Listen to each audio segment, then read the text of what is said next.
Ok, donc on est enregistré. Hein. Alors, donc, nous avons maintenant une nouveauté qui va rentrer en vigueur donc, le 1er juillet, à savoir l'assignation avec prise de date. Cette prise de date se fait de manière différente en fonction des tribunaux judiciaires devant lesquels vous allez être amené à enrôler, en tous les cas pour ceux dans lesquels vous pouvez le faire en ce qui concerne la représentation obligatoire notamment. Concrètement, ça veut donc dire que ce que je vais vous expliquer aujourd'hui pour Béthune ne sera pas forcément valable si vous voulez faire la même chose à Lille, à Cambrai, à Boulogne-sur-Mer ou Dunkerque. Donc, il faut que les choses soient claires pour vous et c'est la raison pour laquelle vous avez pu constater que via l'ordre, différents tribunaux judiciaires nous ont communiqué en fait des notes qui expliquent leur façon de procéder.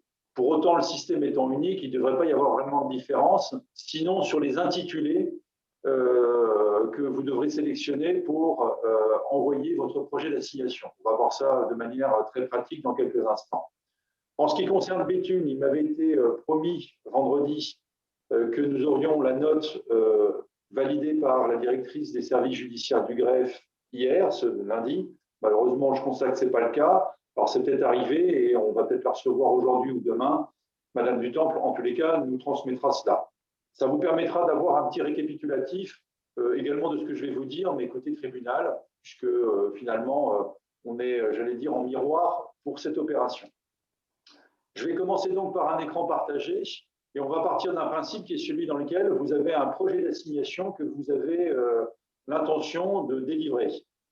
Il faut donc absolument que vous indiquiez, moi je vous invite à le faire, enfin absolument, moi je vous invite à le faire en tous les cas, c'est que vous indiquiez que c'est un projet d'assignation et on va donc faire quoi? On va donc aller.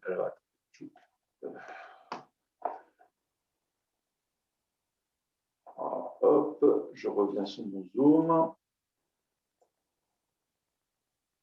Voilà. Donc là, vous avez normalement mon écran, hein, je suis sur Chrome et je vais me connecter sur Ibaro. Donc je pense que c'est cette interface-là que vous utilisez, sauf pour ceux qui ont un logiciel de gestion intégré, type Cessive, Cléo, etc. Alors, un petit rappel, c'est que vous avez la possibilité de vous connecter soit avec votre clé Ibaro, comme vous le voyez, soit par votre téléphone portable. Pour pouvoir vous connecter avec votre téléphone portable, il faut que vous fassiez la démarche de vous identifier sur Identitas, E-Identitas. C'est ce qui va vous permettre ensuite, une fois que vous serez enregistré, de pouvoir vous connecter sans clé. Donc, si vous allez faire un beau voyage aux États-Unis, que vous n'avez pas envie de prendre votre clé parce que potentiellement elle doit rester au bureau, eh bien, vous aurez la possibilité, grâce à un ordinateur, tout simplement en vous connectant sur Ibaro, de pouvoir vous connecter avec votre téléphone portable. Puis à cliquer dessus, on vous enverra un message. Je me connecte, je sélectionne mon certificat, il va me demander mon code. Je suis donc connecté, enfin, presque.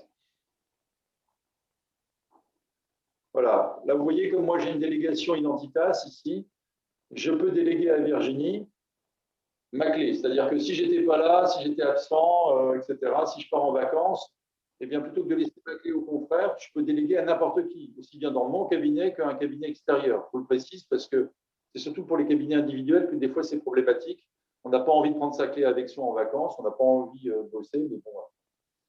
J'arrive donc sur le menu Ibaro. Petit rappel aussi, hein, ici vous voyez, vous avez géré votre accès mobile, ce qui vous permet de télécharger l'application sur votre téléphone portable, de générer un code d'activation et vous pouvez avoir donc le Ibaro sur votre téléphone portable.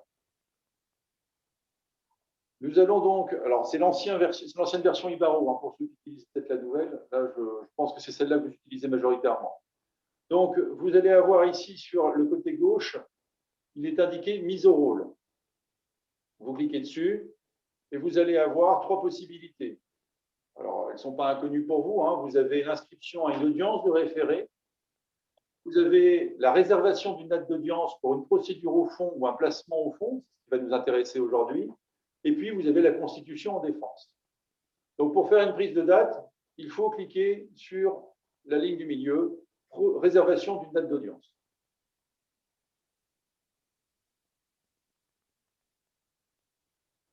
Vous allez donc tomber sur cette fenêtre. On va la lire de haut en bas afin qu'il n'y ait pas de difficulté pour vous.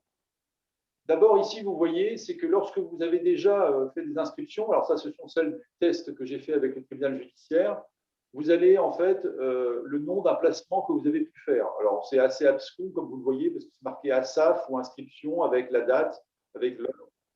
Ça n'a pas beaucoup d'intérêt, mais enfin, ça... Ce qui est le plus intéressant, c'est ce qui va être marqué ici.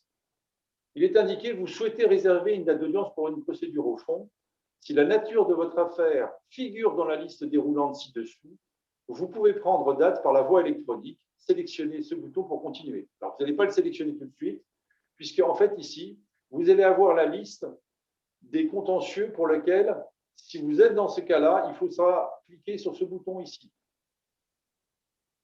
À l'inverse, si votre contentieux ne concerne pas ce qui va être dans la liste, on va la voir ensemble, eh bien, il faudra en fait cliquer ici en bas.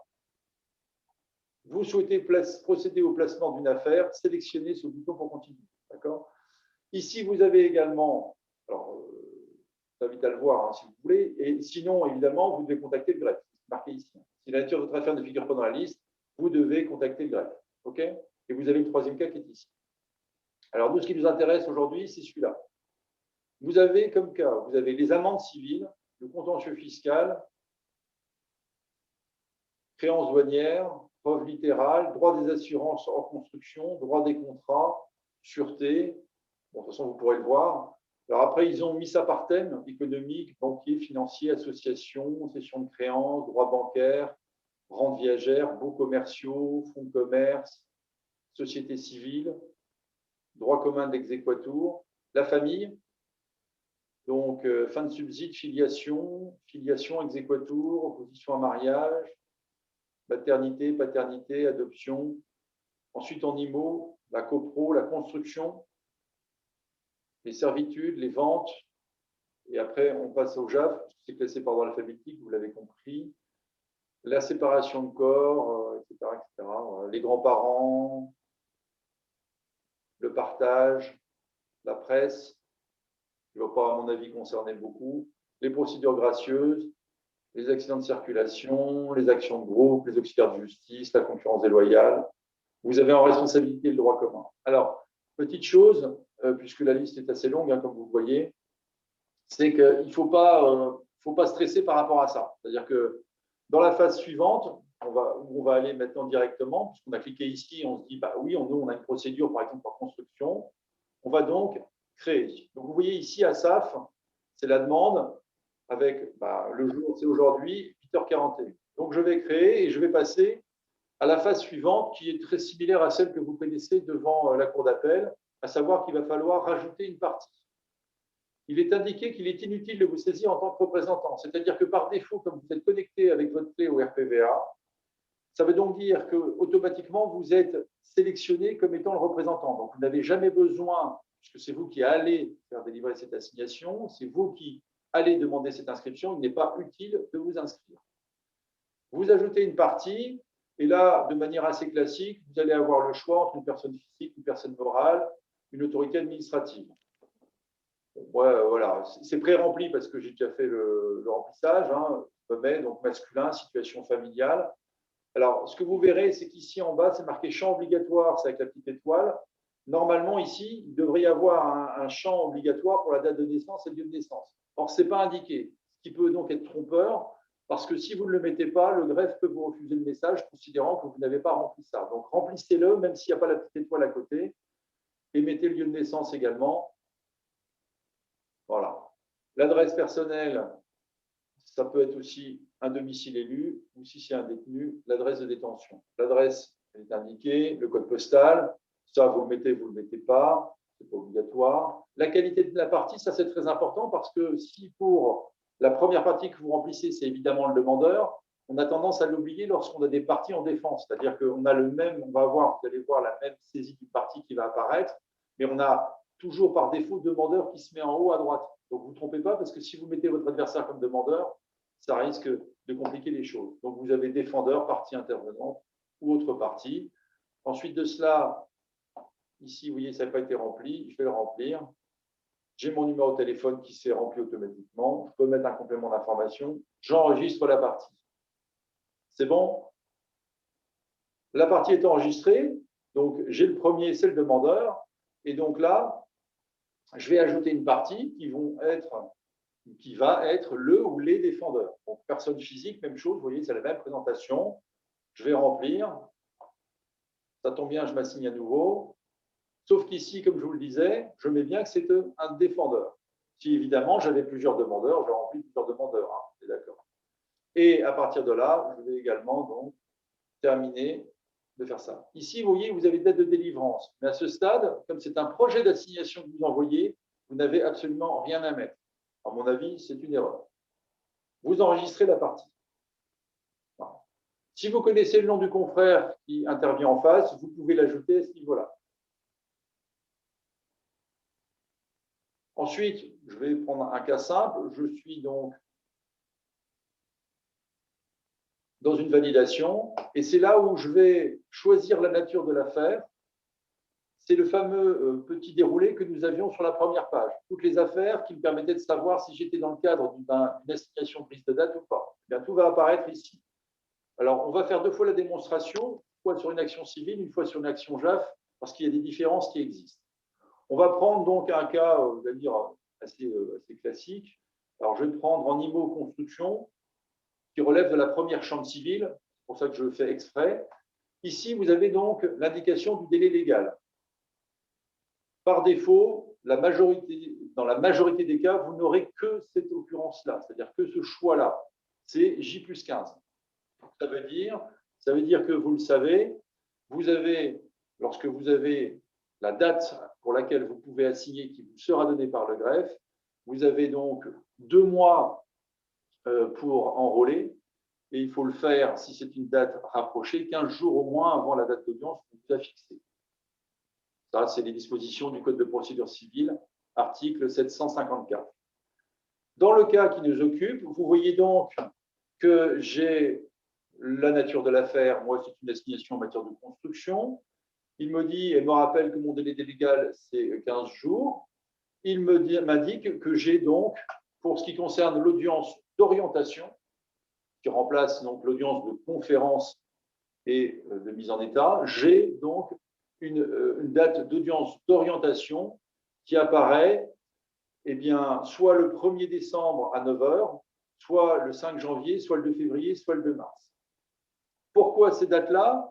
Parce que le greffe et le président, M. Bourgeois, enfin ça ne sera plus lui l'année prochaine, ça sera Mme Cateau, ont prévu que les inscriptions aux audiences d'orientation de la première chambre civile seraient toujours le 1er mercredi du mois. Donc c'est pour ça que vous n'avez que des dates qui apparaissent le 1er mercredi du mois.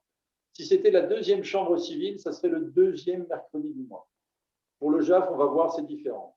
Donc, je sélectionne en disant, moi, je veux que mon audience d'orientation soit à la première date utile. Je sélectionne, d'accord, et je valide.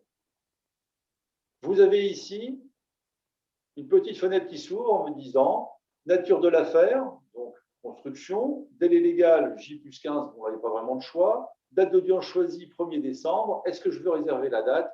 Je vais faire OK. Et il va me générer donc, comme vous le voyez, ce que l'on peut voir également lorsqu'on va devant la cour d'appel, hein, vous connaissez ça, c'est la même présentation, à savoir donc la nature de l'affaire, donc c'est une audience construction. J'ai donc la nature de l'affaire, la date retenue, le service. Donc là, il m'affiche que ça va être devant la première chambre civile. Jusqu'à présent, il ne l'avait pas indiqué. J+15, donc c'est le délai à respecter. Nous avons donc le demandeur, nous avons le défendeur et nous avons ensuite le représentant du demandeur qui s'est automatiquement renseigné. C'est la raison pour laquelle, comme je vous disais, ce n'est pas nécessaire de l'indiquer. Je valide. Et vous allez avoir cette fenêtre qui s'affiche. Alors, vous voyez en rouge, il est marqué « Pensez à joindre une copie de l'assignation délivrée ». C'est évidemment déterminant parce que si vous ne le faites pas, forcément, le greffe, qui est censé vérifier que vous avez en gros coché les bonnes cases, c'est-à-dire que si vous faites du JAF et que vous envoyez une assignation JAF en construction, par exemple, normalement, vous n'êtes pas censé vous tromper, mais ça peut arriver de se tromper, eh bien, le greffe, lui, il va vous dire « Vous avez fait une erreur », et il va sans doute rejeter votre message. Voilà. Si Si en revanche, vous avez mis construction et que c'était en fait, je ne sais pas, un problème de droit bancaire, bon, ce n'est pas grave parce que ça reste de la compétence de la première chambre civile. Mais il peut y avoir certains cas dans lesquels, forcément, vous allez avoir un rejet de message. Donc, la première des choses à faire, évidemment, c'est pièce jointe. Donc, alors, c'est marqué copie d'assignation délivrée. En réalité, ce n'est pas la copie d'assignation délivrée, c'est le projet d'assignation. Je vais choisir un fichier. Je vais sur mon bureau. Je regarde. Normalement, je devrais avoir mon projet d'assignation. Il est ici. Et vous voyez ici mon fichier qui s'appelle projet d'assignation. Je l'ajoute. Il apparaît ici en bas. Je clique sur la petite case pour cocher. Si je voulais supprimer parce que je me suis trompé, j'enlèverai. Là, il n'y a pas de termes fiscaux, c'est tout. Vous avez pu remarquer, donc, la difficulté, c'est que cette page-là, elle n'est pas tout à fait, on va dire, à jour avec la prise de date. Mais bon, c'est comme ça. Ensuite, je vais l'envoyer. Il me demande, votre envoi ne comprend pas de terme fiscal, souhaitez-vous poursuivre votre envoi? Je vais dire oui, il n'y a pas de terme fiscal à ce stade. Je l'envoie.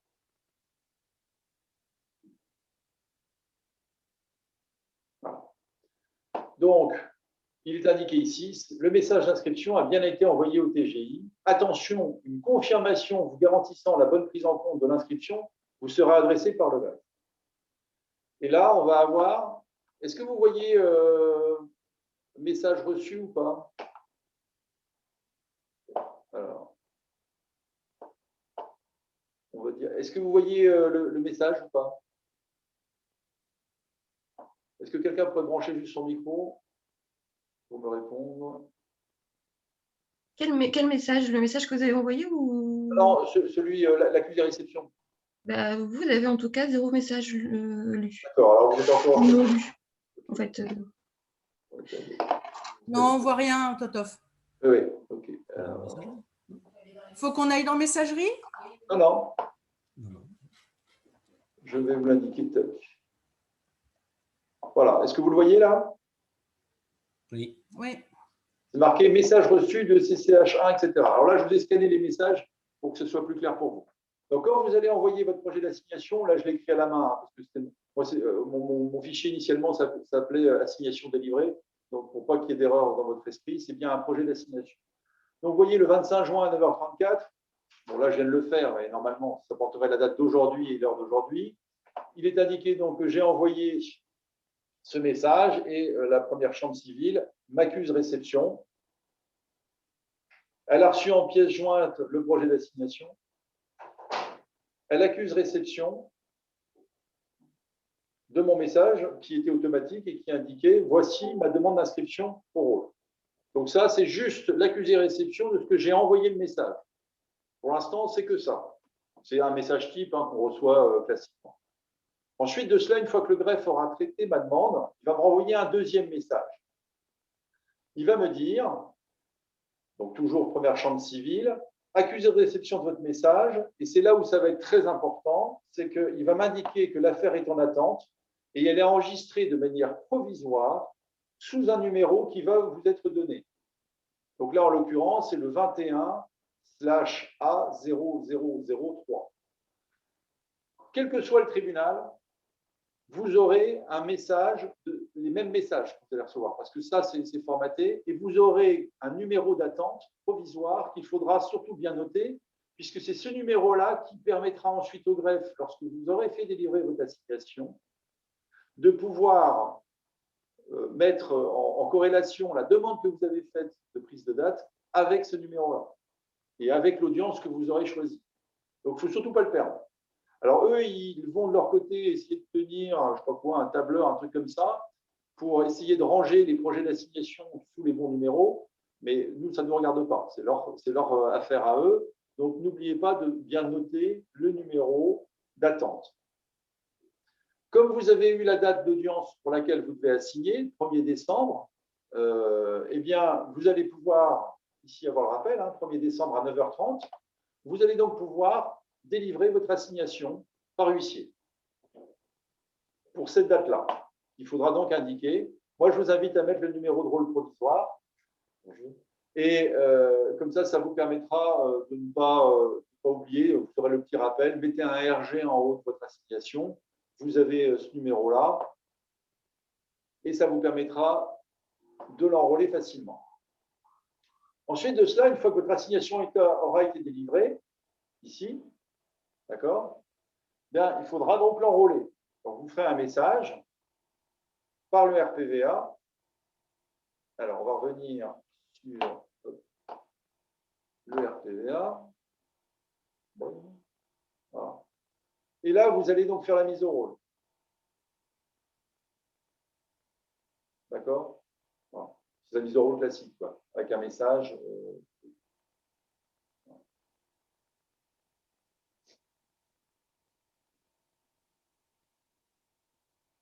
Donc là, vous mettrez votre numéro de rôle provisoire. OK? Là, l'audience. Donc, ce sera orientation. Et dans le type d'événement, il faudra choisir transmission second originale. Je vais vous montrer tout à l'heure sur les messages qu'on peut utiliser d'autres choses. Ici, dans Parcourir, vous joindrez votre assignation délivrée. Christophe, ton écran n'est plus partagé. Merci de me le dire.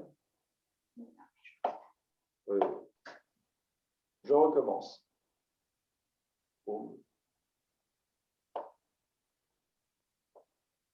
Alors, oui.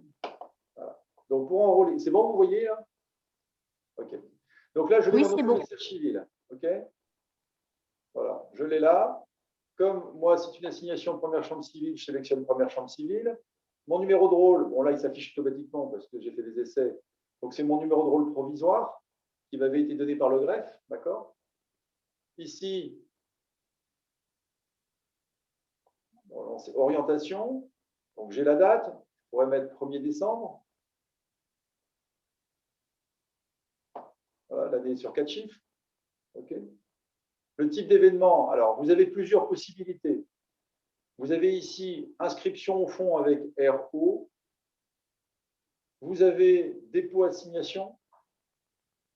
Mais je pense qu'il faut utiliser, d'après ce qu'on a pu voir avec le greffe, parce que c'est plus clair, transmission second original, puisque évidemment, ce que vous allez enrôler, vous, c'est bien un second original.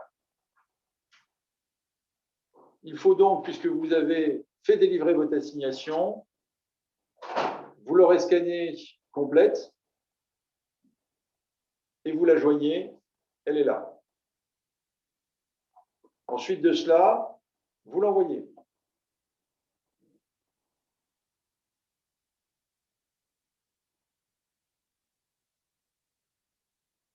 Donc, elle apparaît bien dans les éléments envoyés ici. Voilà mon message. Bon, alors, vous pouvez rajouter un petit texte, hein, moi je ne l'ai pas fait, mais voici mon assignation que j'enrôle, enfin, selon votre habitude à vous. OK? Alors, je vais repartir sur les messages.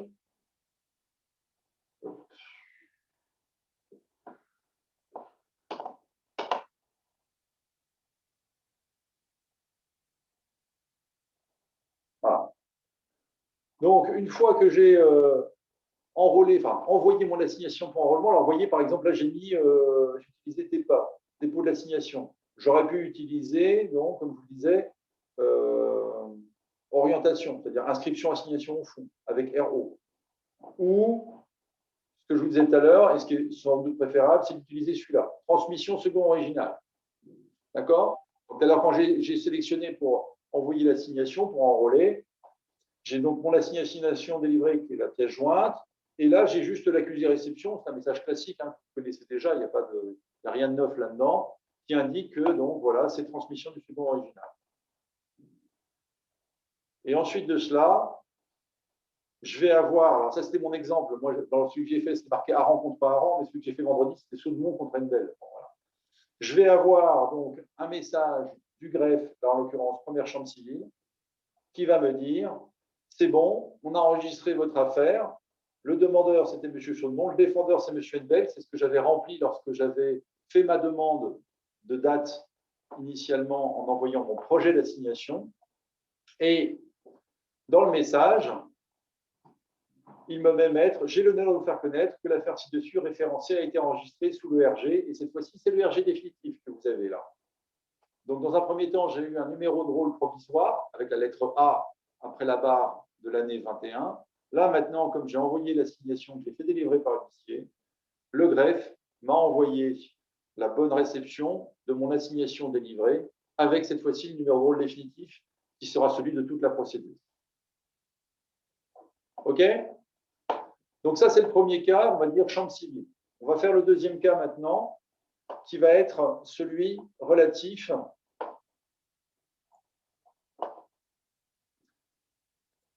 à la chambre de la famille.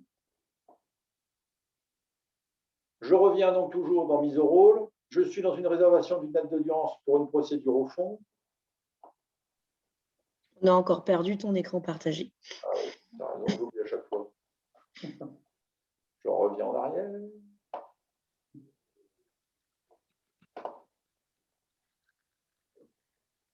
Voilà.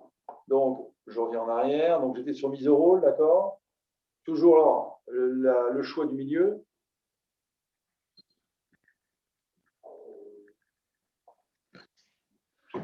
Et dans ce cas-là, je reviens toujours sur la même fenêtre.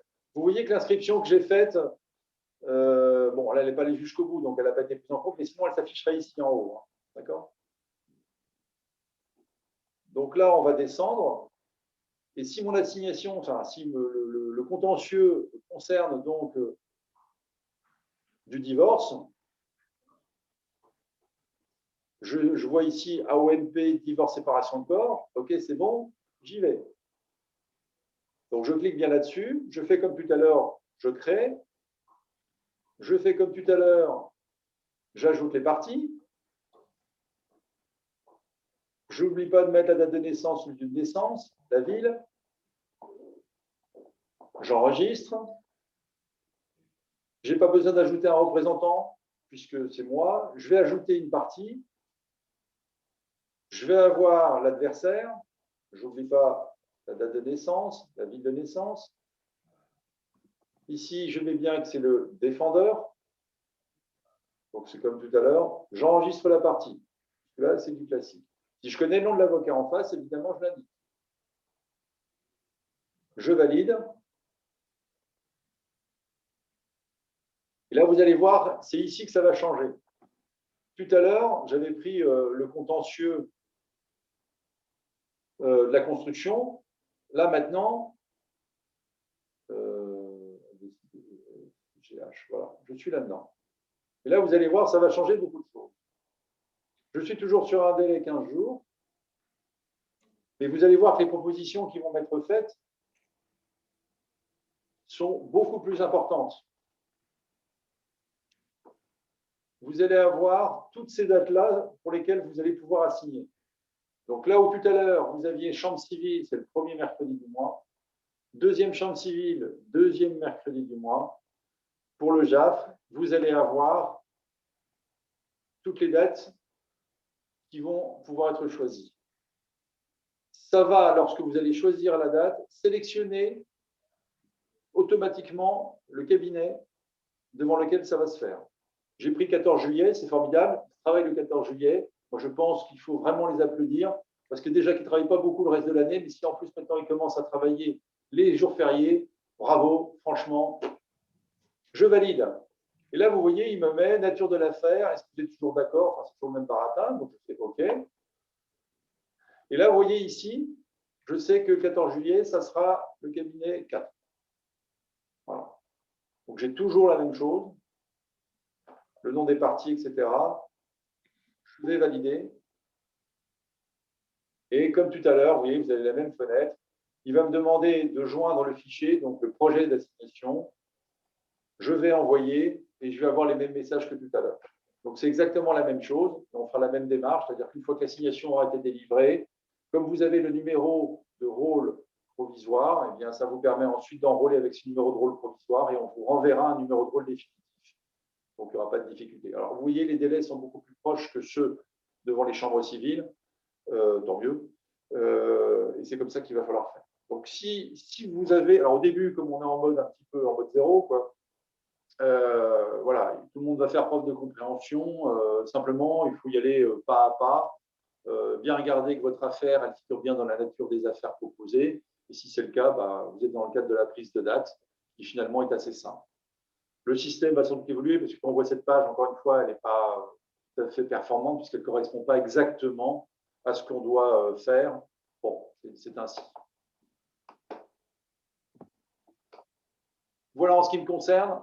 J'ai terminé cette petite démonstration. Si vous avez donc des questions, je suis à votre disposition dans la mesure de ce que je peux vous dire, puisqu'aujourd'hui, je suis également dans la même situation que vous, parce que je n'ai fait que des tests. Ce qui veut donc dire que concrètement, voilà, je ne suis pas allé évidemment jusqu'au bout du processus.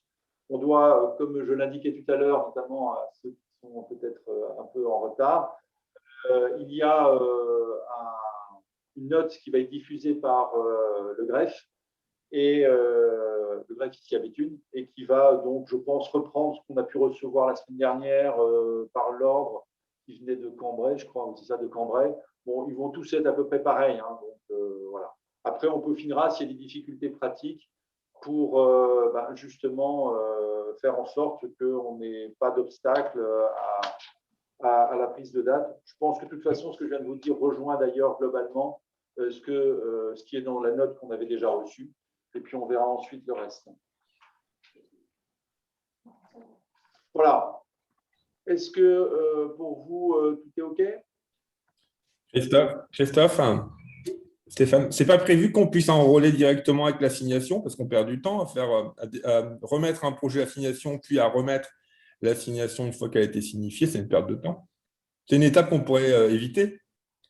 Non, puisque tu ne peux pas le faire tant qu'il n'y a pas la date. Ici, à Béthune, nous, c'est parce qu'on envoie le projet qu'on sait, enfin, on saura que la chambre civile, ça sera toujours un premier mercredi. Donc, ce n'est pas un problème. En revanche, si tu allais faire la même chose à Dunkerque, c'est eux qui diraient ça sera tel mercredi et pas tel autre, par exemple. Mais tu vois, ils pourraient nous communiquer une date comme on le fait par exemple au JAX et puis ensuite signifier, remettre l'assignation signifiée, ça on gagnerait du temps. Ben, ce n'est pas le système. D'accord. C'est pas possible de faire autrement. Le principe, c'est que c'est le greffe qui nous donne la date, même si on sait à l'avance désormais que ça sera tel type de jour. Et en fonction des cabinets, c'est le mardi, le mercredi, le jeudi. Alors, ce qu'il faut savoir, c'est que la visibilité concernant l'agenda se fera sur une période de 6 mois. C'est pour ça qu'aujourd'hui, on a la chambre civile, j'allais dire 1er décembre, mais on l'a même plus loin. Vous voyez, cette exception. Pour les autres, ça sera 6 mois à l'avance. Voilà.